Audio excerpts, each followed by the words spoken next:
Après la Pentecôte. Les résultats de la prédication de Pierre, le jour de la Pentecôte, eurent une influence décisive sur la politique future et les plans de la majorité des apôtres dans leurs efforts pour proclamer l'évangile du royaume. Pierre fut le véritable fondateur de l'Église chrétienne. Paul apporta le message chrétien aux gentils et les croyants grecs le propagèrent dans tout l'Empire romain. Liés par la tradition et tyrannisés par les prêtres, les Hébreux, en tant que peuple, refusèrent d'accepter soit l'évangile de Jésus sur la paternité de Dieu et la fraternité des hommes, soit la proclamation de Pierre et de Paul sur la résurrection et l'ascension du Christ, le christianisme ultérieur. Par contre, le reste de l'Empire romain fut réceptif aux enseignements chrétiens en évolution. À cette époque, la civilisation occidentale était intellectuelle, fatiguée de la guerre et complètement sceptique sur toutes les religions existantes et les philosophies universelles. Les peuples du monde occidental, bénéficiaires de la culture grecque, avaient une tradition révérée d'un grand passé. Ils pouvaient contempler un héritage de grands accomplissements en philosophie, en art, en littérature et en progrès politique. Mais, malgré tous ces accomplissements, ils n'avaient pas de religion satisfaisante pour l'âme. Leur profond désir spirituel restait insatisfait. C'est sur une telle scène de la société humaine que les enseignements de Jésus contenus dans le message chrétien furent soudainement projetés. Un nouvel ordre de vie fut ainsi présenté aux cœurs affamés de ces peuples occidentaux. Cette situation impliquait un conflit immédiat entre les anciennes pratiques religieuses et la nouvelle version christianisée du message de Jésus au monde. Ce conflit devait se terminer soit par une nette victoire des anciennes ou des nouvelles croyances, soit par une sorte de compromis. L'histoire montre que la lutte se termina par un compromis. Le christianisme eut l'ambition d'embrasser un programme trop étendu pour qu'un peuple quelconque puisse l'assimiler dans l'espace d'une ou deux générations. Ce programme n'était pas un simple appel spirituel tel que Jésus l'avait présenté à l'âme des hommes. De bonne heure, le christianisme prit nettement position sur les rituels religieux, l'éducation, la magie, la médecine, l'art, la littérature, la loi, le gouvernement, la morale, la réglementation sexuelle, la polygamie et même, dans une mesure limitée, sur l'esclavage.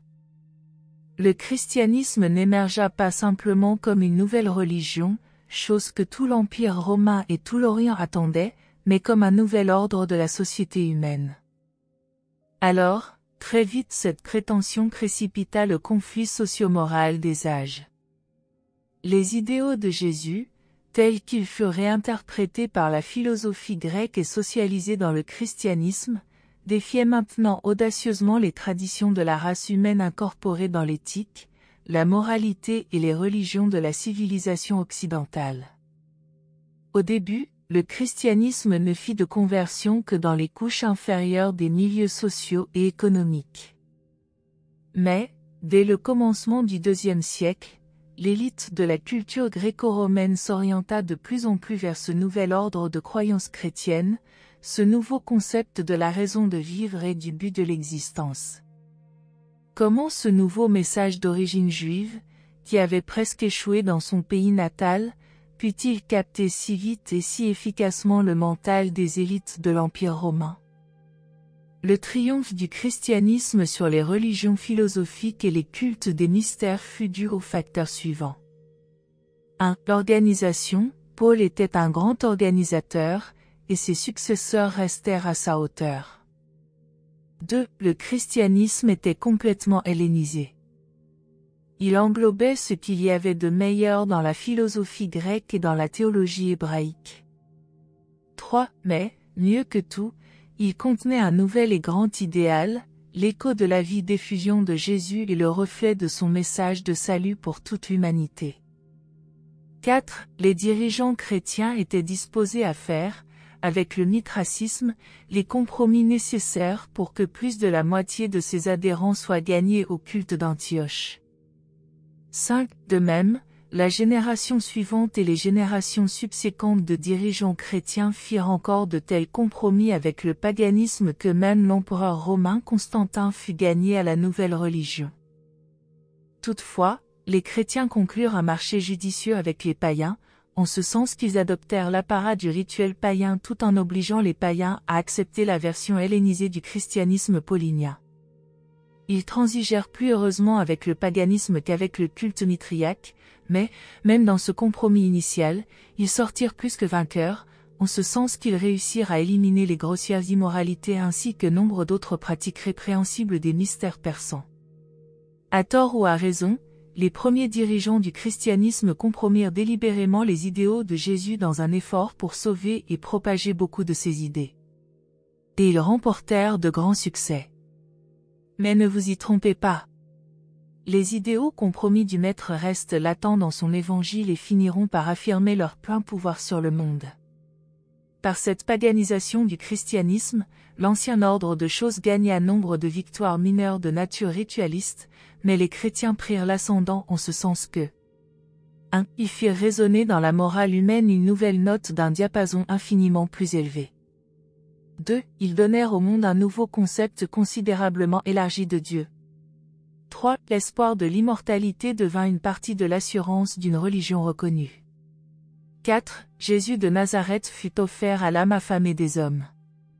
Des grandes vérités enseignées par Jésus, beaucoup furent presque perdues dans les premiers compromis, mais elles sommeillent encore dans cette religion de christianisme paganisé, qui était elle-même la version paulinienne de la vie et des enseignements du Fils de l'homme.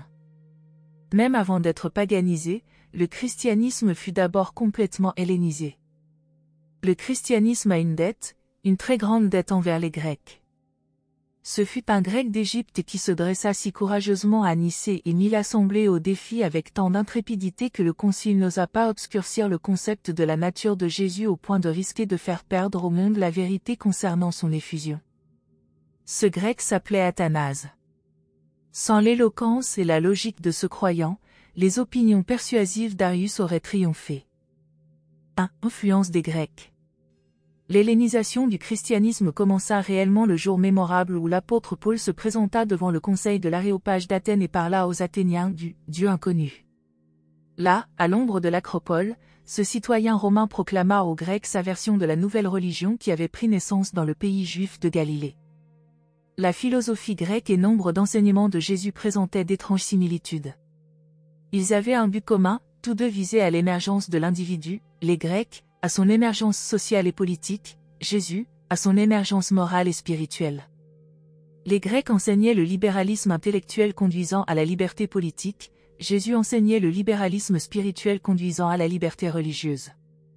L'union de ces deux idées formait une nouvelle et puissante charte de la liberté humaine, elle laissait présager la liberté sociale, politique et spirituelle de l'homme.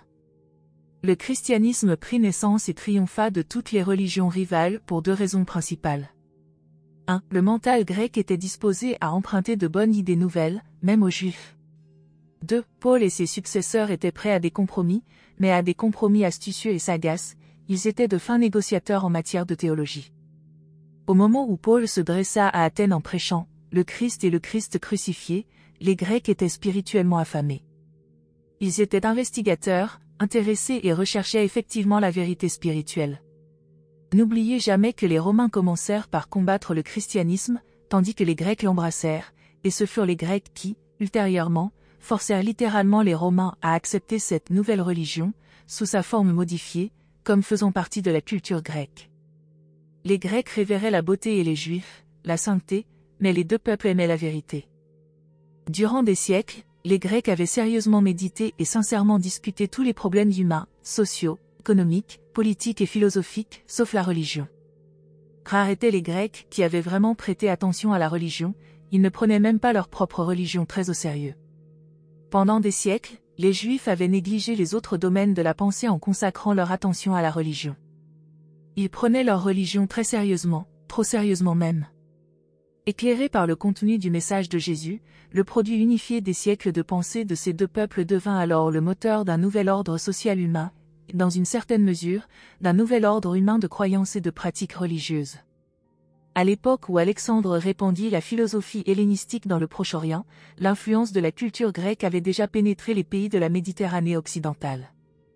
Tant qu'ils habitèrent de petites cités-États, les Grecs eurent de bons résultats avec leur religion et leur politique, mais, quand le roi de Macédoine osa faire de la Grèce un empire s'étendant de l'Adriatique à l'Indus, les difficultés commencèrent.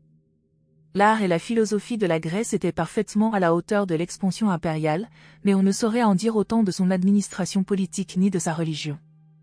Après que les cités-États de Grèce se furent développées en un empire, leurs dieux plutôt paroissiaux semblèrent un peu bizarres. Les Grecs étaient vraiment à la recherche d'un Dieu unique, d'un Dieu plus grand et meilleur, lorsque la version christianisée de l'ancienne religion juive leur parvint. En tant que tel, l'empire hellénistique ne pouvait durer. Son emprise culturelle continua, mais ne subsista qu'après avoir acquis de l'Occident le génie politique romain pour l'administration d'un empire, et après avoir obtenu de l'Orient une religion dont le Dieu unique possédait une dignité impériale. Au 1er siècle après le Christ, la culture hellénistique avait déjà atteint son apogée, sa régression avait commencé, l'instruction augmentait, mais le génie déclinait. Ce fut à cette époque précise que les idées et idéaux de Jésus, partiellement incorporés dans le christianisme, devinrent une partie de la culture et de l'instruction grecque qui purent être sauvées. Alexandre avait foncé sur l'Orient avec le don de la civilisation grecque, Paul prit d'assaut l'Occident avec la version chrétienne de l'Évangile de Jésus. Dans toutes les parties de l'Occident où la culture grecque prévalut, le christianisme hellénisé prit racine. La version orientale du message de Jésus, bien qu'elle demeurât plus fidèle aux enseignements du Maître, continua de suivre l'attitude intransigeante d'Abner. Elle ne progressa jamais comme la version hellénisée, et finit par se perdre dans le mouvement islamique. 2. L'influence romaine. Les Romains adoptèrent en bloc la culture grecque en substituant des gouvernements représentatifs aux gouvernements par tirage au sort. Ces changements ne tardèrent pas à favoriser le christianisme, en ce sens que Rome introduisit, dans tout le monde occidental, une tolérance nouvelle pour des langues, des populations et même des religions étrangères. À Rome, une grande partie des premières persécutions contre les chrétiens fut motivée uniquement par l'emploi malencontreux du mot « royaume » dans leur prédication. Les Romains toléraient toutes les religions et n'importe laquelle, mais ne supportaient rien de ce qui avait un air de rivalité politique. Aussi, quand ces premières persécutions religieuses, si largement dues à des malentendus, prirent fin, le champ de la propagande religieuse se trouva largement ouvert. Le Romain s'intéressait à l'administration politique, il s'intéressait peu à l'art et à la religion, mais il était exceptionnellement tolérant pour les deux. La loi orientale était sévère et arbitraire, la loi grecque était fluide et artistique, la loi romaine avait de la dignité et imposait le respect. L'éducation romaine engendrait une fidélité incomparable et impassible. Les premiers Romains étaient des individus politiquement dévoués et sublimement consacrés. Ils étaient honnêtes, zélés et dévoués à leurs idéaux, mais sans religion digne de ce nom. Il n'est guère étonnant que leurs éducateurs grecs aient pu les persuader d'accepter le christianisme de Paul. Et ces Romains étaient un grand peuple. Ils purent gouverner l'Occident parce qu'ils se gouvernaient eux-mêmes. Une telle honnêteté sans précédent, une telle consécration et une telle maîtrise résolue de soi formaient un terrain idéal pour la réception et la croissance du christianisme. Il était facile à ces Gréco-Romains de devenir tout aussi dévoués spirituellement à une église institutionnelle qu'ils l'étaient politiquement à l'État. Les Romains ne combattirent l'Église qu'au moment où ils craignirent qu'elle ne fît concurrence à l'État. Ayant peu de philosophie nationale ou de culture indigène, Rome reprit à son compte la culture grecque et adopta hardiment l'enseignement du Christ comme philosophie morale. Le christianisme devint la culture morale de Rome, mais ne devint guère sa religion dans le sens d'une expérience individuelle de croissance spirituelle pour ceux qui embrassèrent la nouvelle religion d'une manière aussi globale. Il est vrai, en effet, qu'un bon nombre d'individus pénétrèrent sous la superficialité de toute cette religion d'État, et trouvèrent, pour nourrir leur âme, les vraies valeurs des significations cachées contenues dans les vérités latentes du christianisme hellénisé et paganisé.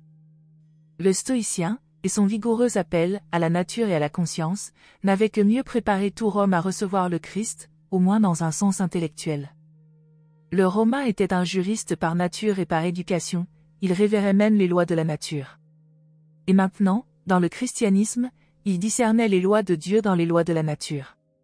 Un peuple qui pouvait produire un Cicéron et un Virgile était mûr pour le christianisme hellénisé de Paul. C'est ainsi que ces Grecs romanisés forcèrent à la fois les Juifs et les chrétiens à rendre philosophique leur religion, à en coordonner les idées, à rendre systématiques ces idéaux et à adapter les pratiques religieuses au courant de vie existant. Tout ceci fut immensément aidé par la traduction en grec des Écritures hébraïques et par la rédaction ultérieure en langue grecque du Nouveau Testament. Contrairement aux Juifs et à de nombreux autres peuples, les Grecs avaient depuis longtemps cru provisoirement à l'immortalité, à une sorte de survie après la mort. Or, c'était l'essence de l'enseignement de Jésus, il était donc certain que le christianisme exercerait sur eux un puissant attrait. Une succession de victoires de la culture grecque et de la politique romaine avait consolidé les pays méditerranéens eut un seul empire, avec une seule langue et une seule culture, de sorte que le monde occidental était prêt pour un seul Dieu. Le judaïsme fournissait ce Dieu, mais le judaïsme en tant que religion était inacceptable pour les Grecs romanisés. Philon en aida quelques-uns à mitiger leurs objections, mais le christianisme leur révéla un concept encore meilleur d'un Dieu unique, et ils l'adoptèrent volontiers. 3. Sous l'Empire romain. Après la consolidation de la souveraineté politique romaine et la propagation du christianisme, les chrétiens se trouvèrent avec un seul Dieu, un grand concept religieux, mais sans empire. Les Gréco-romains se trouvèrent avec un grand empire, mais sans un Dieu qui puisse de manière satisfaisante servir de concept religieux pour le culte d'un empire et pour son unification spirituelle. Les chrétiens acceptèrent l'empire, et l'empire adopta le christianisme. Les Romains fournirent une unité de gouvernement politique, les Grecs, une unité de culture et d'instruction, et le christianisme, une unité de pensée et de pratique religieuse. Rome triompha de la tradition du nationalisme par un universalisme impérial. Pour la première fois dans l'histoire, elle rendit possible à différentes races et nations d'accepter, au moins nominalement, une même religion. Le christianisme gagna la faveur de Rome à un moment de lutte ardente entre les vigoureux enseignements des stoïciens et les promesses de salut du culte des mystères. Le christianisme apporta une consolation reposante et un pouvoir libérateur à un peuple spirituellement affamé, dont le langage ne comportait pas de mots signifiant « désintéressement ». Le christianisme tira son plus grand pouvoir de la manière dont ses croyants vécurent une vie de service, et même de la manière dont ils moururent pour leur foi durant les premiers temps de persécution rigoureuse. L'enseignement concernant l'amour du Christ pour les enfants mit bientôt fin à la pratique généralisée d'exposer à la mort les enfants qui n'étaient pas désirés, et particulièrement les filles. Les premières formes de culte chrétien furent largement copiées sur celles des synagogues juives, modifiées par le rituel mitriaque. Plus tard, on y ajouta beaucoup d'apparats païens. Les Grecs christianisés, prosélytes du judaïsme, formaient l'ossature de l'Église chrétienne primitive. Le IIe siècle après le Christ fut le meilleur temps de toute l'histoire du monde pour qu'une bonne religion puisse progresser dans le monde occidental. Durant le 1er siècle, le christianisme s'était préparé, par des luttes et des compromis, à prendre racine et à se répandre rapidement. Le christianisme adopta l'empereur, et plus tard l'empereur adopta le christianisme. C'était une grande époque pour la diffusion d'une nouvelle religion. On jouissait de la liberté religieuse, les voyages étaient universels et la pensée ne subissait pas d'entraves. L'élan spirituel donné par l'acceptation nominale du christianisme hellénisé atteignit Rome trop tard pour empêcher son déclin moral bien amorcé ou pour compenser sa dégénérescence raciale déjà bien établie et croissante. Cette nouvelle religion était une nécessité culturelle pour la Rome impériale, et il est extrêmement malheureux qu'elle ne soit pas devenue un moyen de salut spirituel dans un sens plus large. Même une bonne religion ne put sauver un grand empire des résultats certains du manque de participation des individus aux affaires du gouvernement, d'un excès de paternalisme, d'impôts exagérés comportant des abus grossiers dans leur recouvrement, d'un commerce déséquilibré avec le Levant qui drainait l'or, de la folie des plaisirs, de la standardisation romaine, de l'état dégradant où était tenue la femme, de la décadence raciale et de l'esclavage, des calamités physiques et d'une Église d'État qui devint à tel point une institution qu'elle frisa la stérilité spirituelle. Les conditions n'étaient cependant pas aussi mauvaises à Alexandrie. Les premières écoles conservèrent beaucoup d'enseignements de Jésus, libres de compromis. Pantène enseigna Clément, puis suivit Nathanaël au Inde en proclamant le Christ. Bien que certains idéaux de Jésus aient été sacrifiés pour bâtir le christianisme, il faut constater en toute équité que, vers la fin du IIe siècle, la quasi-totalité des grands penseurs du monde gréco-romain était devenue chrétienne. Le triomphe approchait de son parachèvement. Et cet empire romain dura suffisamment longtemps pour assurer la survie du christianisme même après son propre effondrement. Nous avons souvent cherché à imaginer ce qui serait arrivé à Rome et dans le monde si l'évangile du royaume avait été adopté à la place du christianisme grec. 4. Les âges de ténèbres en Europe. Auxiliaire de la société et allié de la politique, l'Église était condamnée à partager le déclin intellectuel et spirituel de ce qu'on appelle les « âges de ténèbres » européens. Durant cette époque, la religion prit un caractère de plus en plus monastique, ascétique et réglementaire. Au sens spirituel, le christianisme était en hibernation. À côté de cette religion sommeillante et sécularisée, il exista, durant toute cette période, un courant continu de mysticisme, une expérience spirituelle fantastique frisant l'irréel et philosophiquement parente du panthéisme. Durant ces sombres siècles de désespoir, la religion redevint pratiquement de seconde main. Les individus étaient à peu près perdus devant l'autorité, la tradition et la mainmise de l'Église qui s'étendait sur tout. Une nouvelle menace spirituelle s'éleva par la création d'une galaxie de saints, censés avoir une influence spéciale auprès des tribunaux divins.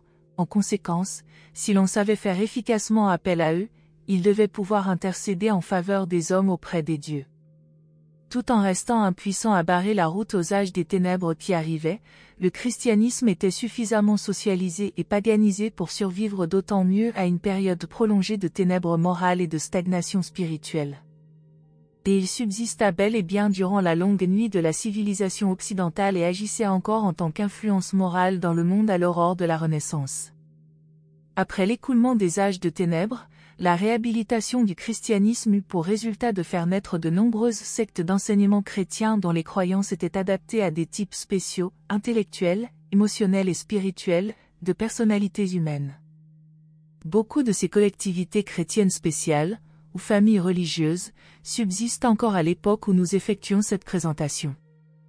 L'histoire montre que le christianisme est né de la transformation involontaire de la religion de Jésus en une religion à propos de Jésus.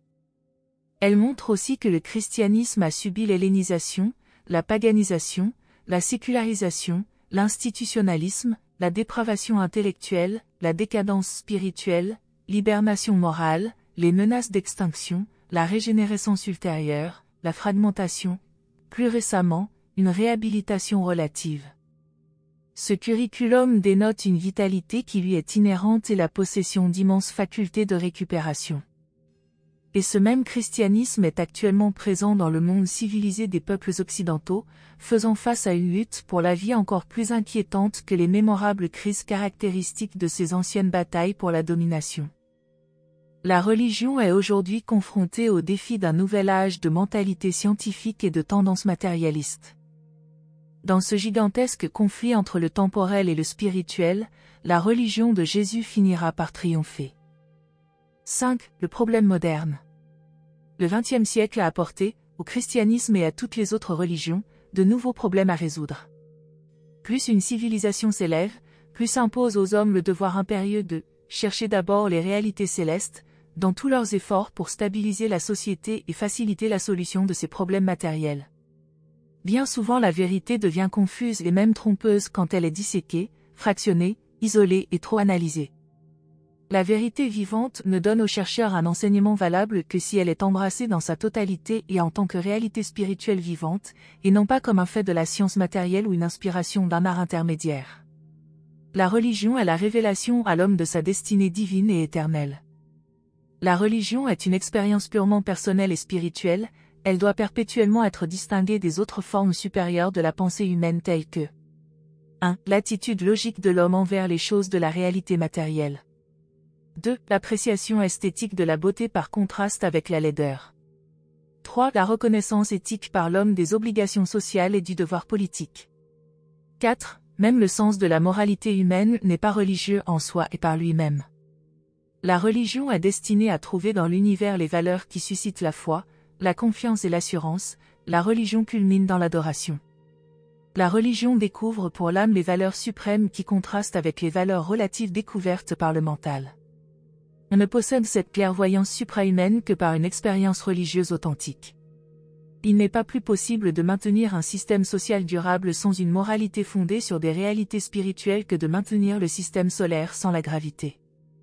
N'essayez ni de satisfaire la curiosité ni de contenter tous les désirs latents d'aventure qui surgissent dans l'âme pendant la courte durée d'une vie dans la chair.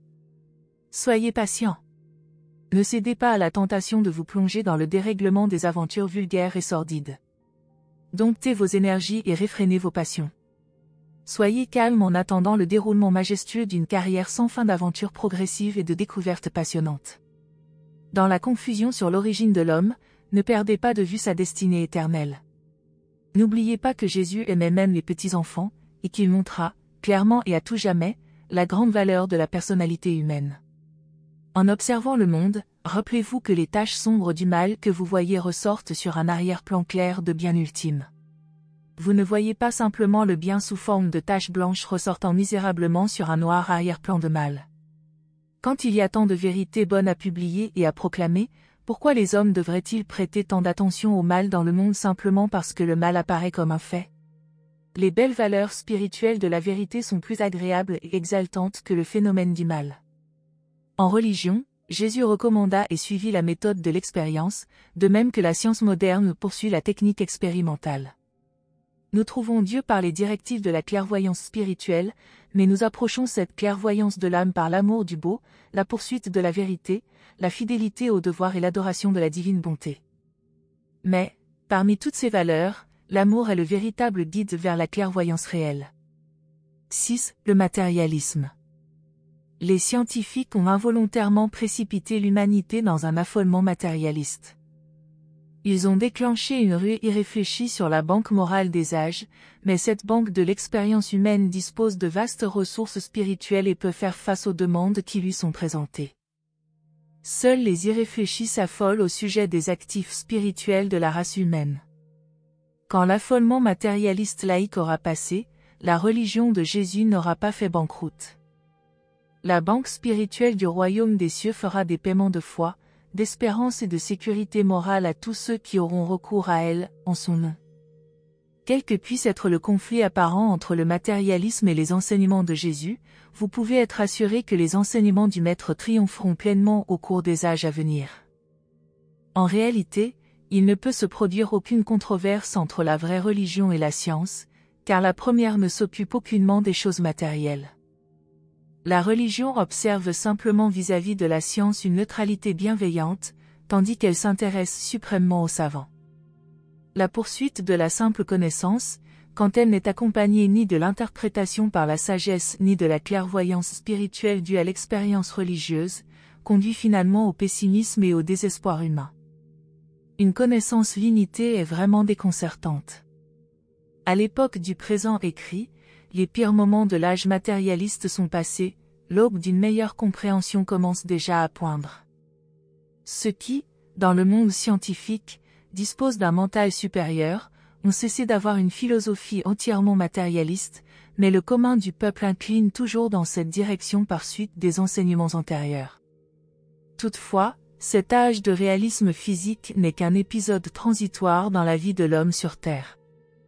La science moderne a laissé intacte la vraie religion, les enseignements de Jésus traduits dans la vie de ceux qui croient en lui. Tout l'accomplissement de la science a consisté à détruire les illusions enfantines des fausses interprétations de la vie. En ce qui concerne la vie de l'homme sur Terre, la science est une expérience quantitative, et la religion une expérience qualitative.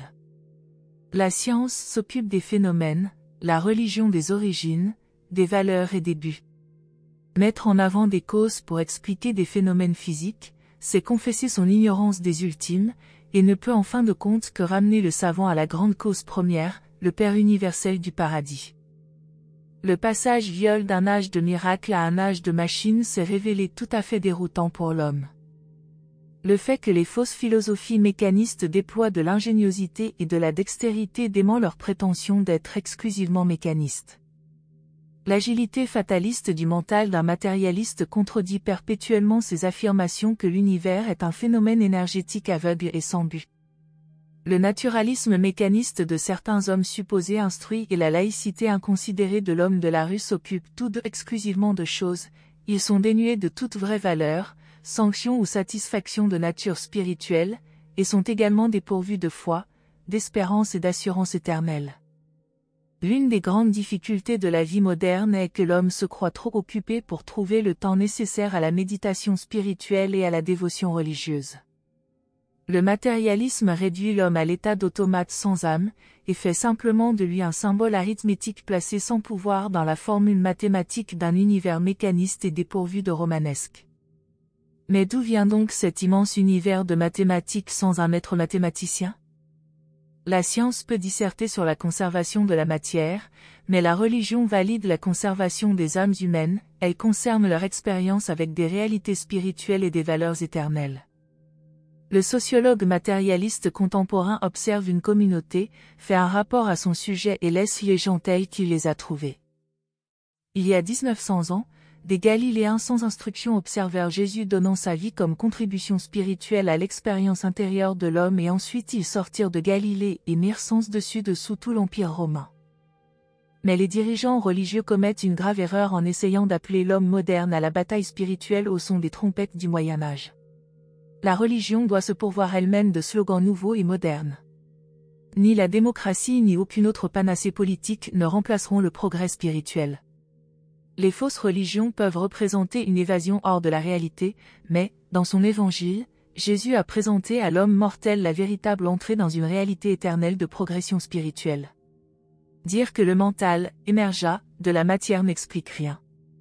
Si l'univers était simplement un mécanisme et si le mental était solidaire de la matière, nous n'aurions jamais deux interprétations différentes d'un même phénomène observé. Les concepts de vérité, de beauté et de bonté ne sont inhérents ni à la physique ni à la chimie. Une machine ne peut pas connaître, et encore bien moins connaître la vérité, avoir soif de droiture et chérir la bonté. La science peut être physique, mais le mental du savant discernant la vérité est instantanément supramatériel. La matière ne connaît pas la vérité, elle ne peut non plus aimer la miséricorde ni prendre plaisir aux réalités spirituelles. Les convictions morales basées sur l'illumination spirituelle et enracinées dans l'expérience humaine sont tout aussi réelles et certaines que les déductions mathématiques basées sur des observations physiques, mais elles se situent sur un niveau différent et plus élevé. Si les hommes n'étaient que des machines, ils réagiraient plus ou moins uniformément à un univers matériel. L'individualité n'existerait pas, et la personnalité encore bien moins.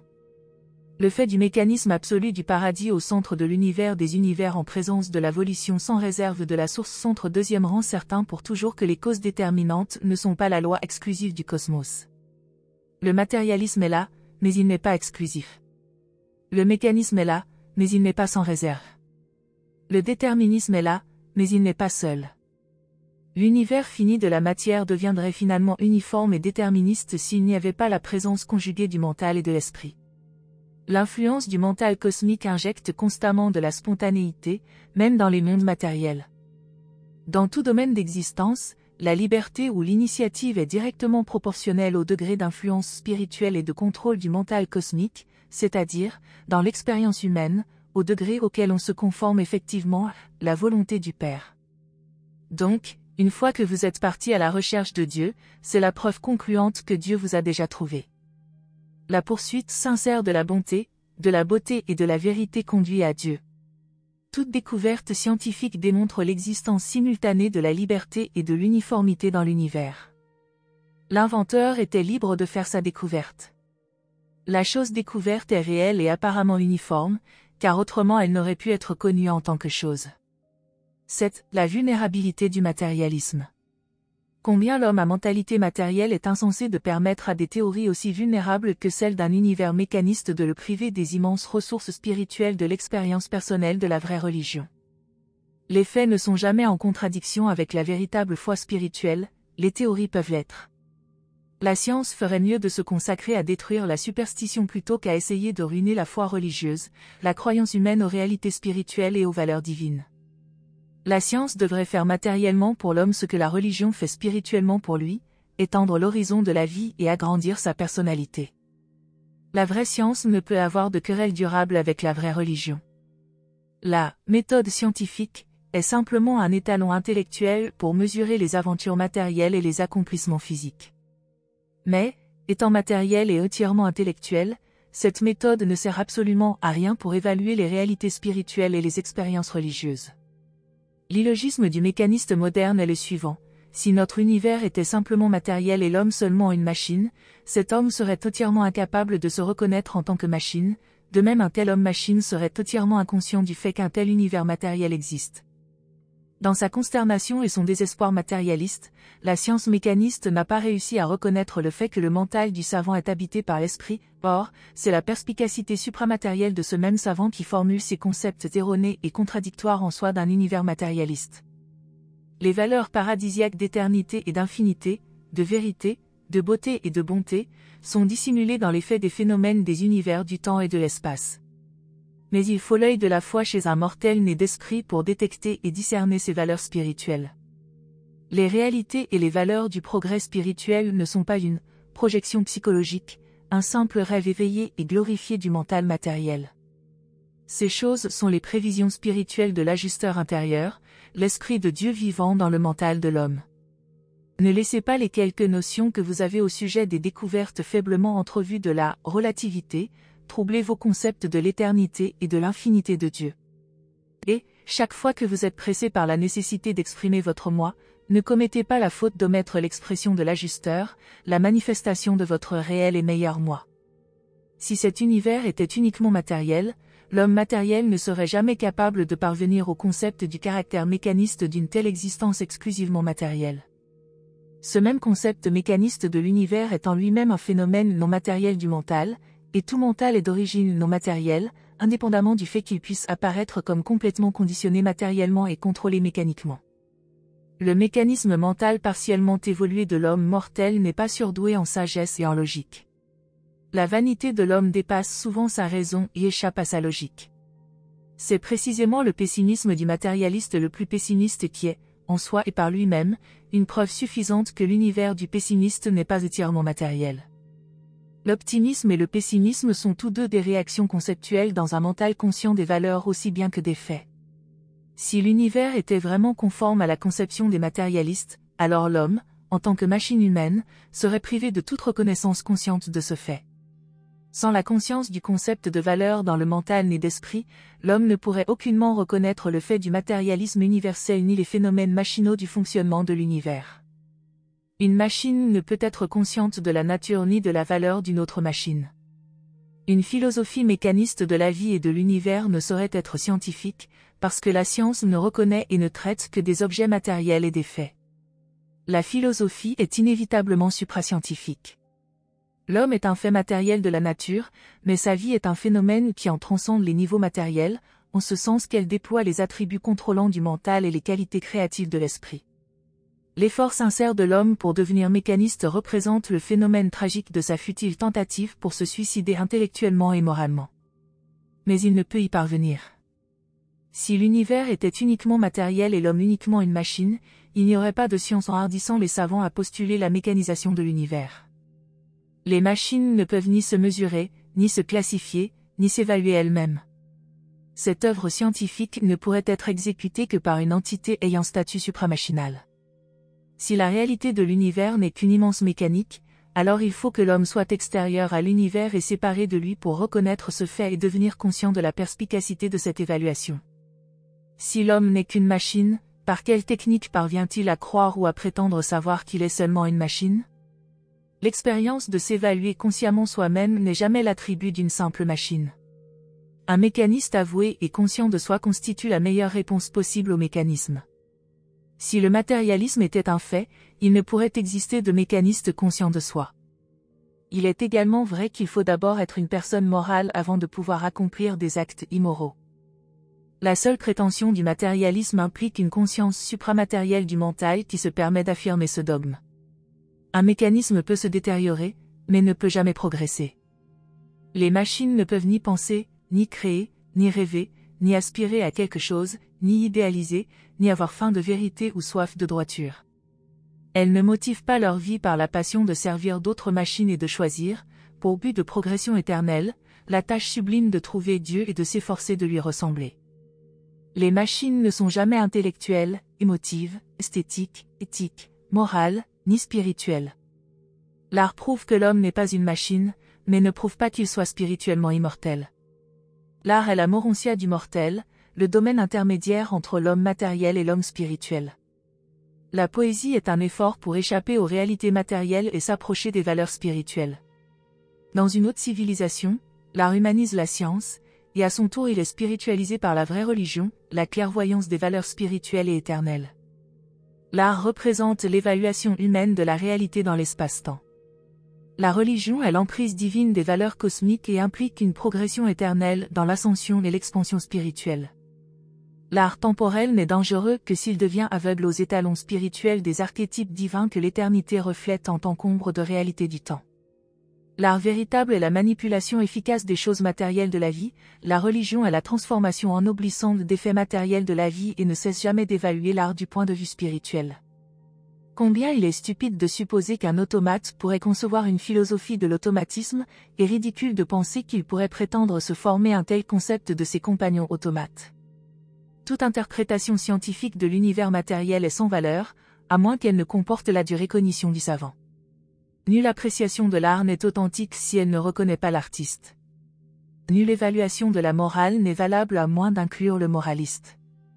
Nulle recognition de la philosophie n'est édifiante si elle ignore le philosophe. Quant à la religion, elle ne peut exister sans l'expérience réelle du religionniste qui, dans cette expérience même et à travers elle, cherche à trouver Dieu et à le connaître. Similairement, l'univers des univers est dépourvu de signification en dehors du je suis, le Dieu infini qu'il a créé et qu'il administre sans cesse. Les mécanistes, les humanistes, tendent à dériver avec les courants matériels. Les idéalistes et les spiritualistes osent employer leur force avec intelligence et vigueur pour modifier le cours, en apparence purement matérielle, des circuits d'énergie. La science vit par les mathématiques du mental. La musique exprime la cadence des émotions. La religion est le rythme spirituel de l'âme en harmonie spatiale-temporelle avec la mélodie des mesures supérieures et éternelles de l'infinité. L'expérience religieuse est quelque chose de vraiment supramathématique dans la vie humaine. Dans le langage, l'alphabet représente le mécanisme du matérialisme, tandis que les mots qui expriment la signification de mille pensées, grandes idées et nobles idéaux, d'amour et de haine, de lâcheté et de courage, représentent les accomplissements du mental opérant dans les limites de la loi tant matérielle que spirituelle, ces accomplissements du mental étant dirigés par l'affirmation de la volonté de la personnalité et limités par les dotations inhérentes à la situation. L'univers ne ressemble pas aux lois, mécanismes et constantes que les savants découvrent et qu'ils finissent par considérer comme la science.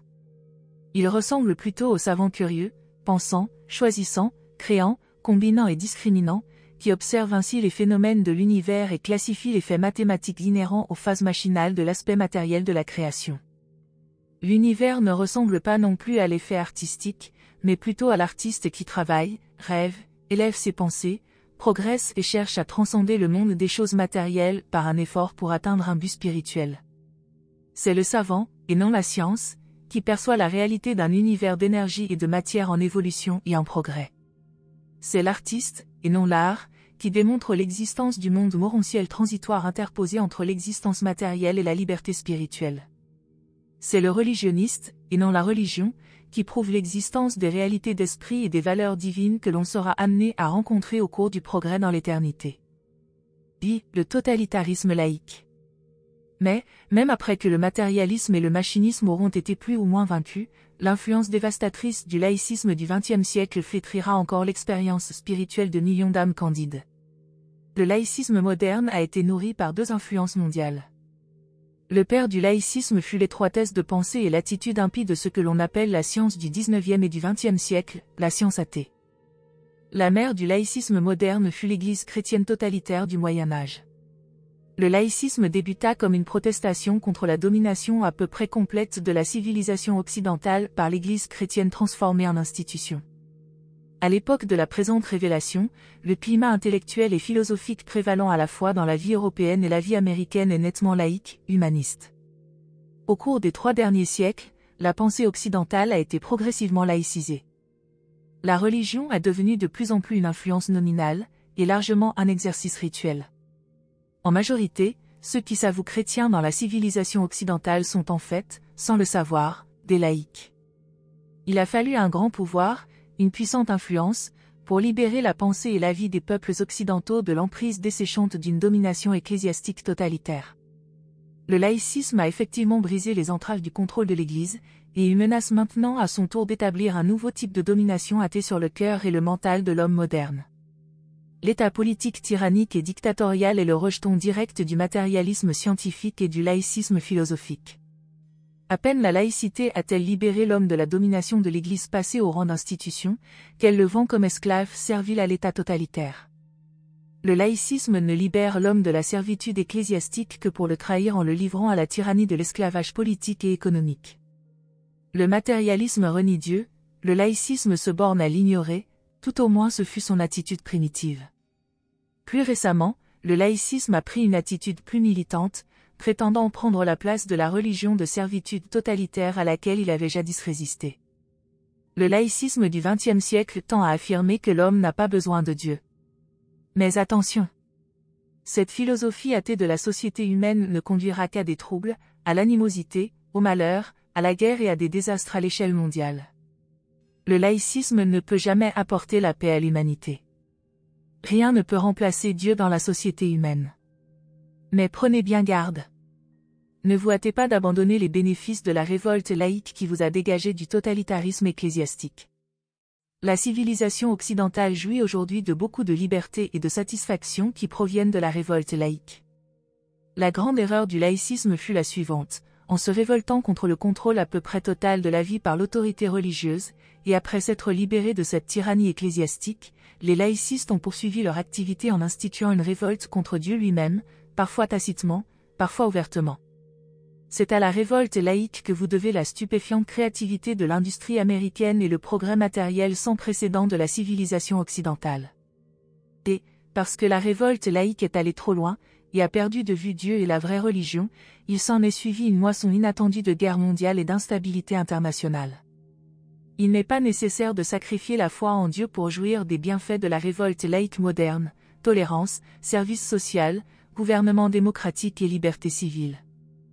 Il n'était pas indispensable aux laïcs de s'opposer à la vraie religion pour promouvoir la science et faire progresser l'éducation.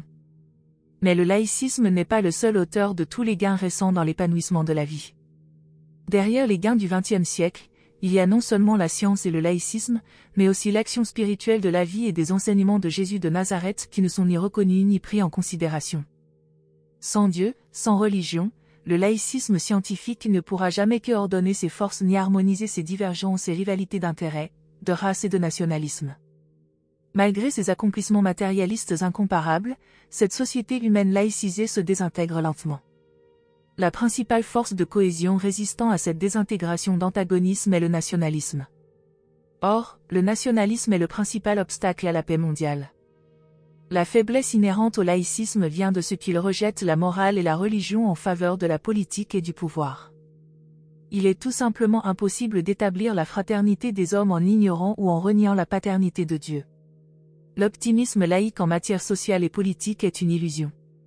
Sans Dieu, ni la libération et la liberté, ni les biens et la richesse n'apporteront la paix.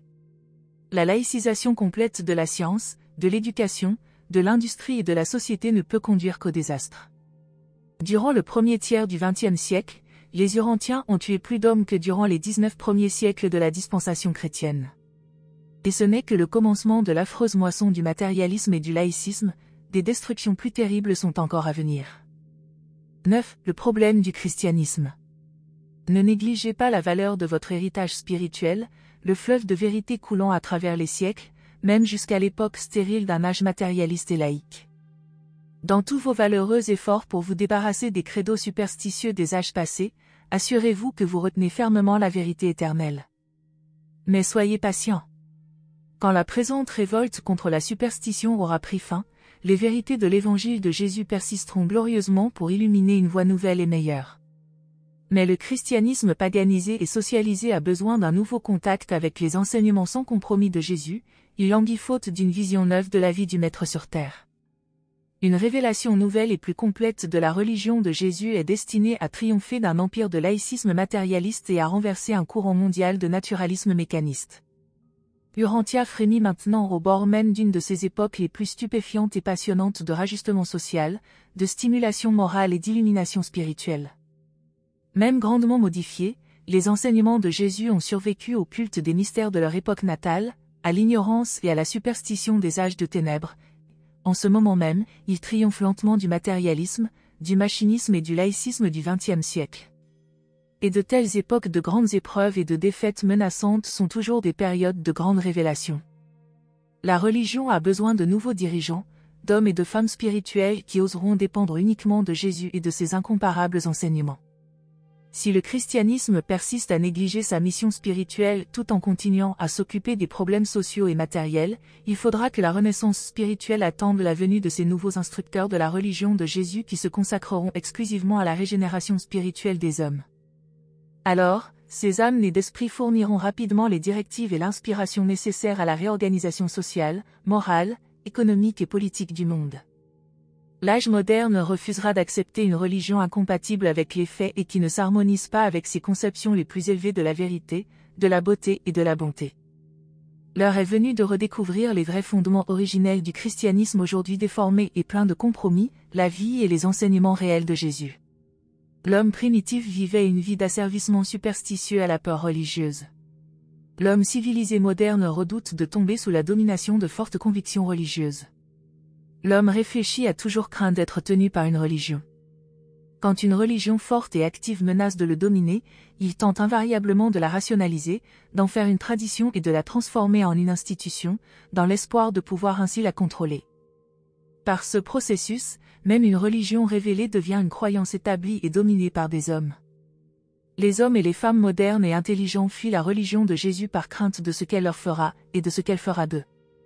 Et toutes ces craintes sont bien fondées. En vérité, la religion de Jésus domine et transforme ses fidèles, elle exige que les hommes consacrent leur vie à rechercher la connaissance de la volonté du Père qui est aux cieux et demande que les énergies de la vie soient affectées au service désintéressé de la fraternité des hommes.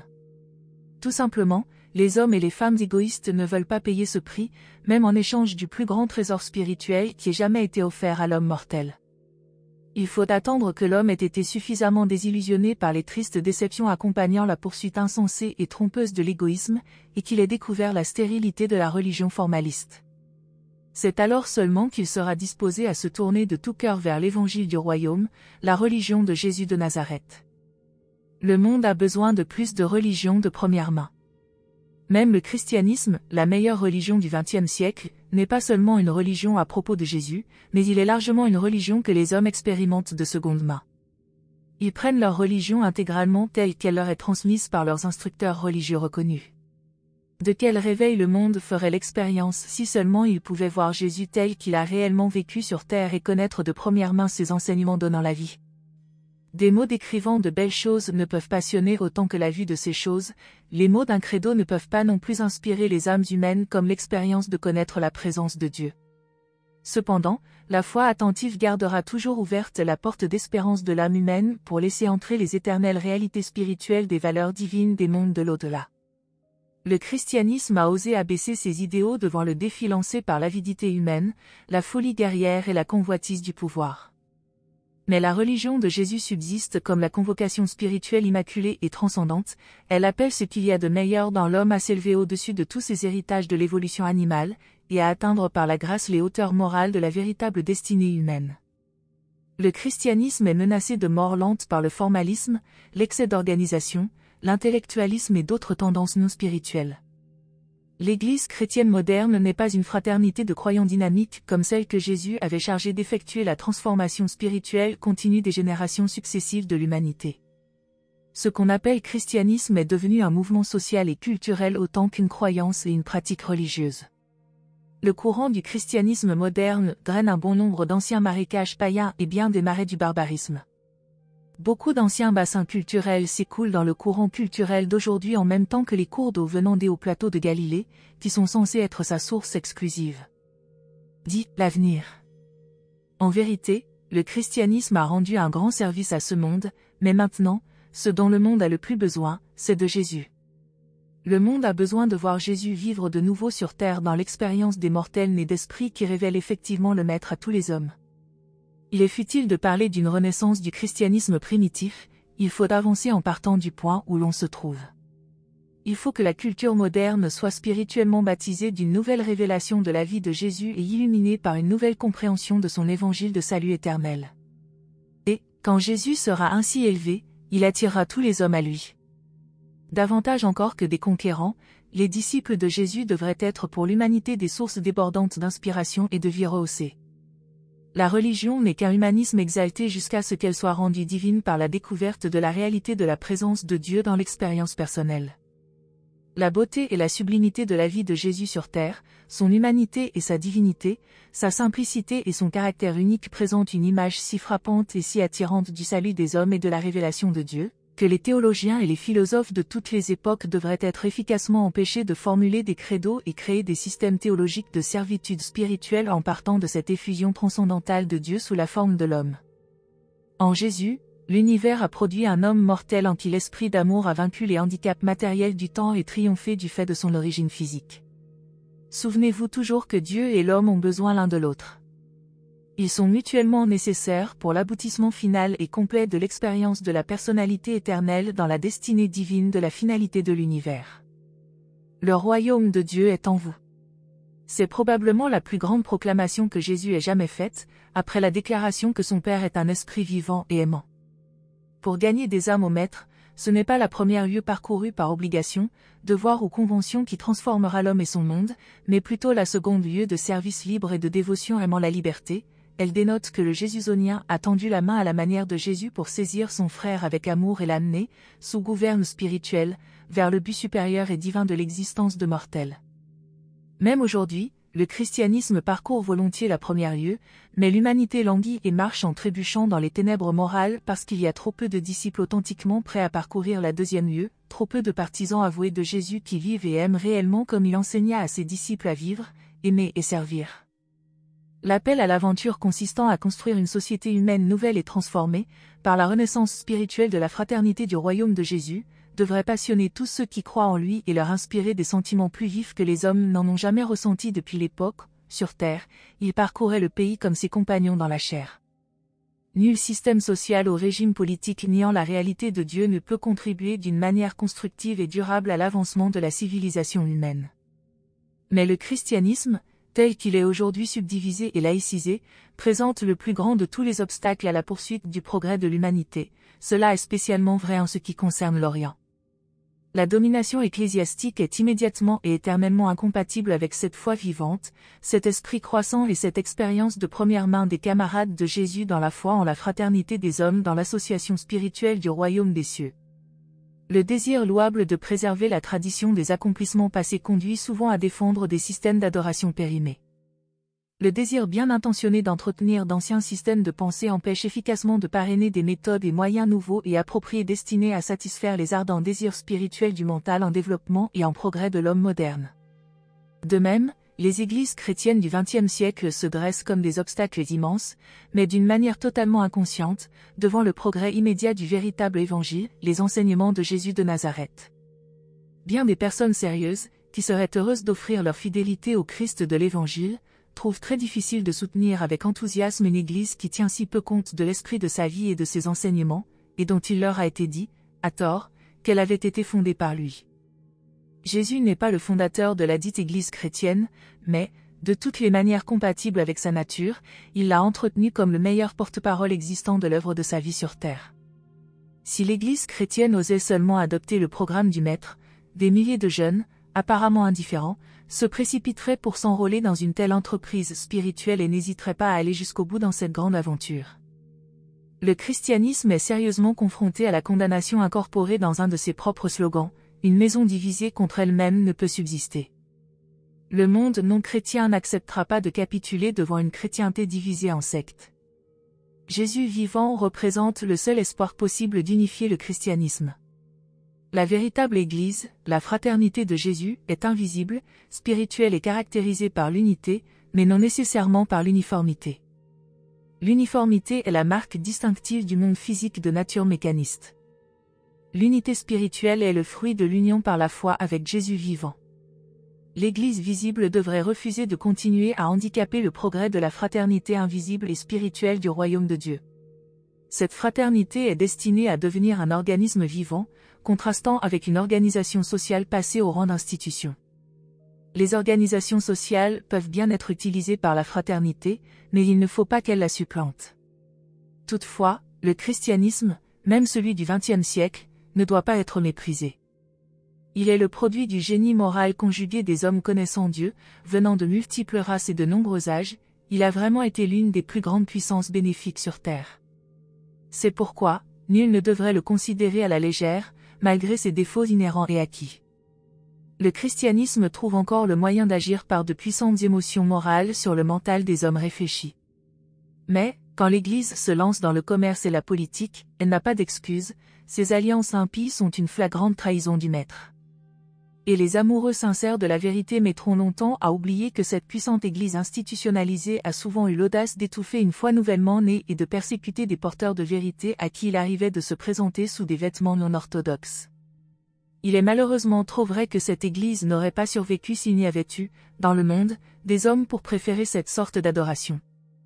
Beaucoup d'âmes spirituellement indolentes désirent ardemment une religion ancienne de rites et de traditions sacrées qui fassent autorité.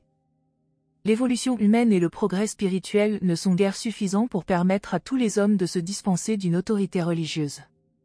Et la fraternité invisible du royaume peut très bien inclure ces groupes familiaux de classes sociales et de caractères variés, pourvu que leurs membres soient disposés à devenir des fils de Dieu, vraiment conduits par l'Esprit. Mais, dans cette fraternité de Jésus, il n'y a place ni pour des rivalités sectaires, ni pour l'acrimonie de groupe, ni pour des affirmations de supériorité morale et d'infaillibilité spirituelle. Ces divers groupements de chrétiens peuvent servir à concilier de nombreux types différents d'hommes désireux de croire, parmi les divers peuples de la civilisation occidentale, mais une telle division de la chrétienté présente une sérieuse faiblesse quand elle essaie d'apporter l'évangile de Jésus aux peuples orientaux. Ces races ne comprennent pas encore qu'il existe une religion de Jésus séparée et quelque peu distincte du christianisme, lequel est de plus en plus devenu une religion à propos de Jésus. Le grand espoir du rentier réside dans la possibilité d'une nouvelle révélation de Jésus, avec une présentation nouvelle et élargie de son message sauveur, qui unirait spirituellement, dans un service aimant, les nombreuses familles de ceux qui se prétendent aujourd'hui ses fidèles. Même l'éducation laïque pourrait aider à cette grande renaissance spirituelle si elle voulait prêter plus d'attention à la tâche d'apprendre aux jeunes comment s'engager dans des projets de vie et de développement du caractère. Le but de toute éducation devrait consister à entretenir et à poursuivre le dessein suprême de la vie, le développement d'une personnalité pleine de majesté et bien équilibrée. Il y a grand besoin d'enseigner la discipline morale à la place de tant de satisfactions égoïstes. Sur une telle base, la religion peut apporter la contribution de son stimulant spirituel pour élargir et enrichir la vie des mortels, même jusqu'à la sécurité et à l'élévation de la vie éternelle. Le christianisme est une religion improvisée. Il faut donc qu'il opère en petite vitesse. Les performances spirituelles à grande vitesse doivent attendre la nouvelle révélation et l'acceptation plus généralisée de la vraie religion de Jésus. Le christianisme est cependant une puissante religion, puisque les simples disciples d'un charpentier crucifié ont lancé les enseignements qui ont conquis le monde romain en 3 siècles et ont poursuivi leur action en triomphant des barbares qui renversèrent Rome. Ce même christianisme a conquis, absorbé et exalté tout le courant de la théologie hébraïque et de la philosophie grecque. Et ensuite, quand la religion chrétienne est entrée dans le coma de plus de 1000 ans par suite d'une dose excessive de mystère et de paganisme, elle s'est ressuscitée elle-même et a pratiquement reconquis tout le monde occidental. Le christianisme contient suffisamment d'enseignements de Jésus pour devenir immortel. Si seulement le christianisme pouvait saisir une plus grande partie des enseignements de Jésus, il pourrait faire tellement plus pour aider l'homme moderne à résoudre ses problèmes nouveaux et de plus en plus complexes. Le christianisme souffre d'un grand handicap parce que, dans le mental de tous les hommes du monde, il a été identifié à une partie du système social, de la vie industrielle et des critères moraux de la civilisation occidentale, et c'est ainsi que le christianisme a involontairement paru parrainer une société qui chancelle sous la culpabilité de tolérer la science sans idéalisme, la politique sans principe, la fortune sans travail, le plaisir sans restriction, la connaissance sans caractère, le pouvoir sans conscience et l'industrie sans moralité. L'espoir du christianisme moderne consiste à cesser de parrainer les systèmes sociaux et la politique industrielle de la civilisation occidentale, tout en s'inclinant humblement devant la croix qu'il exalte si vaillamment, et à y apprendre à nouveau de Jésus de Nazareth les plus grandes vérités que l'homme mortel puisse jamais entendre, l'évangile vivant de la paternité de Dieu et de la fraternité des hommes. N'oubliez pas de laisser vos commentaires ci-dessous pour partager vos propres réflexions sur le livre d'Urantia, et si vous avez aimé cette vidéo, n'hésitez pas à la liker et à la partager avec d'autres personnes intéressées par la spiritualité et la philosophie. Merci de nous avoir rejoints aujourd'hui, et je vous retrouve bientôt pour une nouvelle exploration passionnante. Restez curieux.